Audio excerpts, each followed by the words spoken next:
Joshua Landis, thanks for being with us. You think this is a bad idea? No, I think that Mr. Colonel Kemp has it about right. America has an interest in dissuading any power, and particularly Syria, from using chemical weapons. But as he said, entering into the civil war, trying to change the balance of power, is something that President Obama probably does not want to do, because it'll suck us into a civil war, which we cannot adjudicate, as we discovered in Iraq. And so in that sense, I do think that one has to be careful, because if you destroy the regime, there are still millions of people who live in Damascus and many cities that have been affected by the civil war but have not been destroyed. There are over 1,000 militias in Syria, and the real strongest ones are quite Salafist. Some are jihadist and linked to al-Qaeda. You would open up the doors to these cities to be overrun by these militias it could create much greater instability in Syria. And that's the danger of just lashing out without limitation. Yeah, you've been an observer of this Syrian regime for a very long time. Do you think that the Bashar al-Assad regime gassed its own people?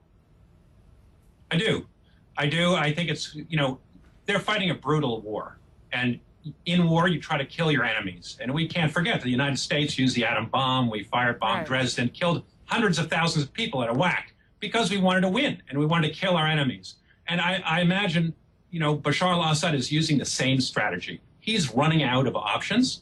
And Joshua, if I can jump in, he had the upper hand on many battlefields. UN weapons inspectors were right there, 5 kilometers away from the alleged weapons attack site. Morality aside, it's not logical, some people say.